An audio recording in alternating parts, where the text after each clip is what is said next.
Hey, I'm Lacey, and today I'm going to give you a behind-the-scenes tour of the art project lineup that I have ready for this coming school year. If you're like me, you're probably thinking about what kinds of projects you might do in your class next year. The projects I'm about to show you are actually perfect for the classroom.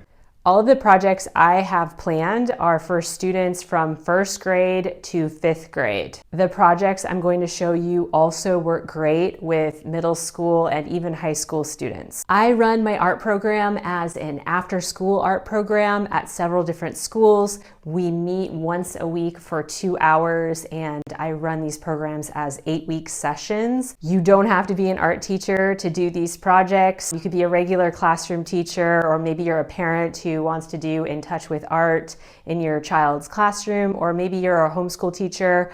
All of these projects I'm about to show you are perfect for that. So here we go.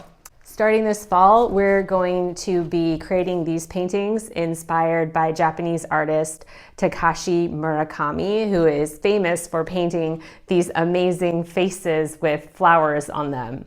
We're going to use acrylic paint markers to do this project. This will be my first time using acrylic paint markers with my students. I think it will be pretty easy and straightforward because they're not very messy.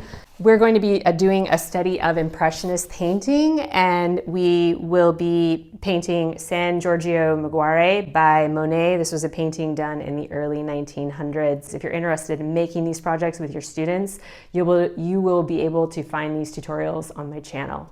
We're going to be talking about Impressionist art, and we're going to do a type of masking tape painting. So we're going to take masking tape and lay it out in fun patterns, and then we're going to use oil pastels. This one is with oil pastels, and then this one is with tempera paint sticks.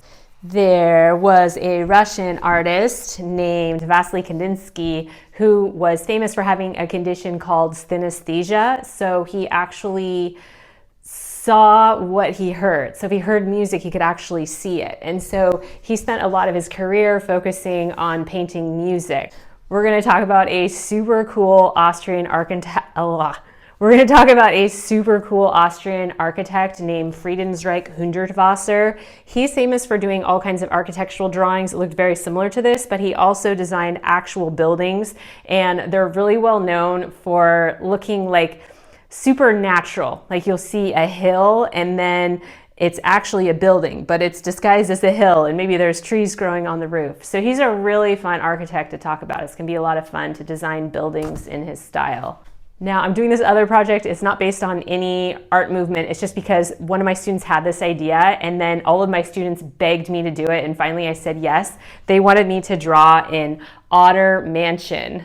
So I finally said yes, and oh my gosh, I don't think I have ever spent this much time on a project before. I probably spent at least 100 hours drawing this project. Now, all these projects I'm doing with my students, I usually give them about 2 hours to do the project. So they'll draw this. Obviously, they're not going to spend 100 hours drawing Otter Mansion. They just spend a couple hours, and then they're ready to move on. So yeah, all of the projects I'm showing you here can usually be done take about 1 to 3 hours to do. So we're also in the fall session, we're going to be studying an artist named Giacometti, who was an Italian sculptor, famous for famous for creating these massive, large, tall metal sculptures of people. So we're going to do this in foil, and then we're going to mount it on these little styrofoam. And then we're going to have a pattern to do that. The pattern will look something like this. And again, I will have all this on my YouTube channel if you're interested in doing these projects with your students. My kids are obsessed with polymer clay sculpture. They love it. I don't normally make my own polymer clay sculpture tutorials. I often use another YouTuber's channel called Creative Reichi. It's really good. I'll link her in the description below. You can see these little pumpkins are so cute, and my students have already seen them and they're so excited to make these. If I can show you this, it's a little translucent gingerbread house drawings. They love doing this. I've been doing this project with my students for years. I've done it with first graders, I've done it with third graders, fifth graders. Everybody loves designing their own gingerbread house, and they will come up with all kinds of creative, cool ideas. Now, when I do a really complex drawing project like this, I will give them a template of the drawing. So they'll have a black and white version of this, like just a copy printout, and they can look at that while they're drawing. I don't let them trace it, but I do give that to them to help kind of guide their drawing. It makes a huge difference, but I also tell them they don't have to copy it. Some of them will copy it and some of them will just come up with their own ideas and add all kinds of amazing original features to their drawings. So it's a lot of fun to do these kinds of really complex, creative, imaginative drawing projects. My students love it, and it takes them a long time too. They usually spend at least a couple hours on a project like this. We all know that popular TV show Bluey. I thought it would be so fun to draw our own dream house escape cars from Bluey. So I have made my own, and I'm going to be making a video tutorial that walks students through this and shows them how to draw this dream house escape car. Now, of course, I'm going to encourage them to come up with their own ideas and their own little details inside of the rooms and stuff like that. I can't wait to see what they do. I have been doing this Andy Warhol photo collage project for, gosh, I probably started doing it like 10 years ago. It's so fun. You basically take photographs of your kids and just print them on a regular copy machine. They cut them out, they glue them onto paper, and then they get to decorate them. This is my niece right here. They get to decorate them with oil pastels and glitter glue. They love it. And it's not that hard to tell them how to do it. The setup is pretty easy. Okay, I have never done this one before. I'm a little bit nervous about it. If you have done this before with your kids, let me know. Squeegee painting. I know a lot of adults love to try this. I'm gonna try it. I think it's gonna be kind of brave because it's gonna be so messy and we're gonna use a lot of paint, but I'm gonna go ahead and give it a try. I'm also gonna come out with an art tutorial that is specifically for kids doing squeegee art. So I think that will be massively helpful in helping us accomplish this project in the classroom. I fell totally in love with this painting by Jean Metzinger. It's kind of like, I guess you'd say it's post-impressionist. And I just love the large brush strokes and the color and the composition. We would technically call this a landscape. I filmed the video for this painting and I just need to edit it and get it posted, but it will be an amazing tutorial and I just know the kids are going to have so much fun doing this project. This painting I made is based on a surreal painting by Marc Chagall, who was known for being kind of a surrealist folk artist and painting kind of very dreamy, nonsensical images, a lot of animals, a lot of kind of folk farm life type scenes. So we're going to do this, we're going to draw it, and then we'll do I used watercolor for this. I think I'll probably do it with my students. I'll give them watercolor and oil pastels, and then I'll have a tutorial for this as well. So I'll show them my tutorial and then have them make this. I won't make them copy this exactly. Some of them will want to copy this exactly, and that's fine. But others will kind of come up with their own variations of this, and it's always fun to see what they create. Normally, I do more ceramics projects during the school year, but this year I thought I would focus a bit more on polymer clay. We're going to be making these little polymer clay snowmen around Christmas. And I think this is also from Creative Rachel's YouTube channel. I can link to it below. These little reindeer too, they're going to be loads of fun. Later in the school year, we're going to be designing our own kind of kawaii style birthday cakes. I already have a video drawing tutorial for this project, so I will just show that to them. I've done this with my kids before. They love it so much. Again, it's pretty much a slam dunk with like first graders, first, second, third, fourth, sometimes even fifth graders. It's a really great project. It's definitely a crowd pleaser. We're gonna try doing Georgia O'Keeffe flowers this year. I have never done this project with my students. I'm very curious to see how it turns out. I think it'll be a lot of fun. This painting I made is inspired by Yayoi Kusama.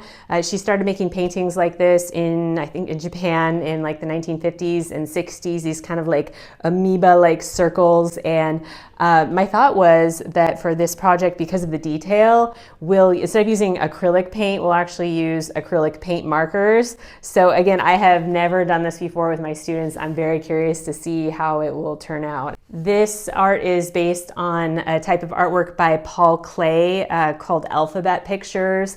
I've done this once years ago, and I think I remember it being pretty fun. They liked it. We did have to use rulers for this, and this year I'm coming out with my own tutorial for this, so that should make it a lot easier. It's a little bit more complex than the other projects, so I don't know that I'd recommend it for like first or second graders. I do it with first and second graders, and sometimes I think I've even done it with kindergarten students.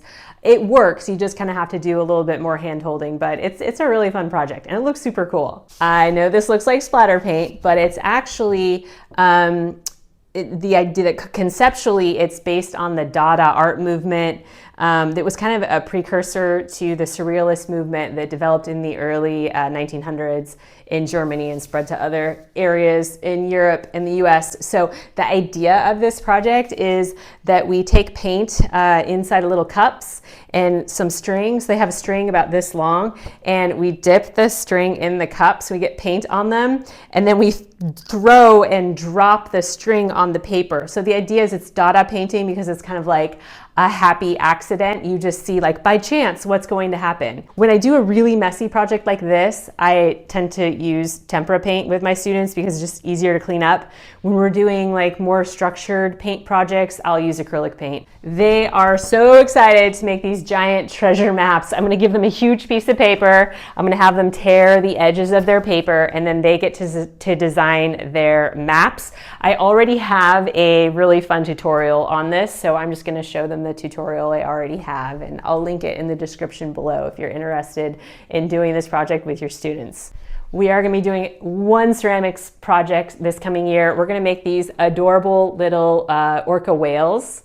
So yeah, I have a tutorial on this already. We did this project once, gosh, like 5 years ago. They really loved it. It was a little bit challenging, but you can definitely pull it off with a little extra help.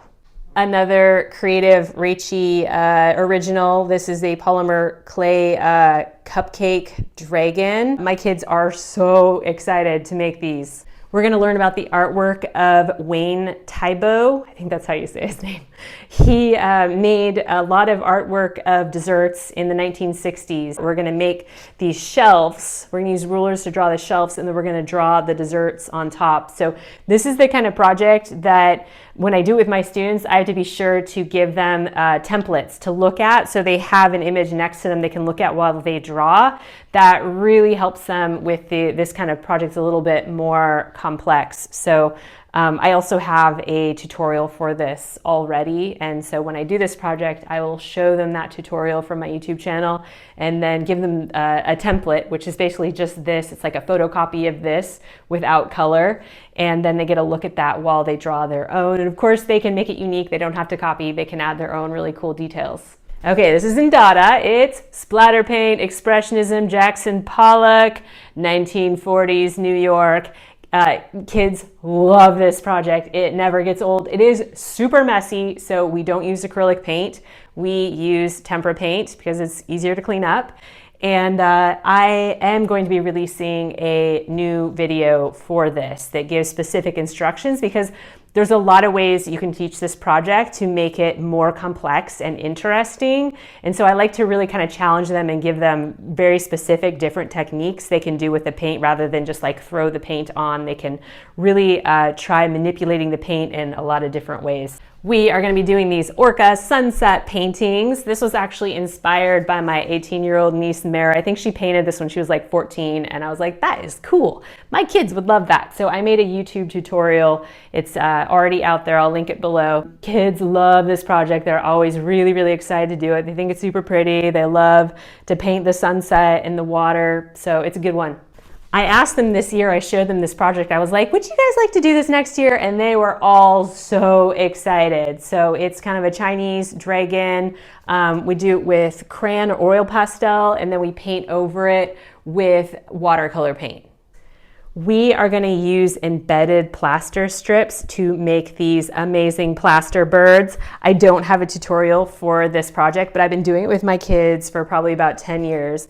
And basically what you need is a wooden platform with 2 sticks, and then they crumple the newspaper on top, tape it on, and then you wrap the plaster to make the shape. It dries, and then you get to paint it. They love it. It's super fun. Okay, so there's a bunch of other projects I'm also doing this year. If you want to hear more about them or hear about projects we did last year, let me know in the comments below. Please be sure to subscribe to my channel. It is a huge support and it helps me a lot. I will see you guys soon.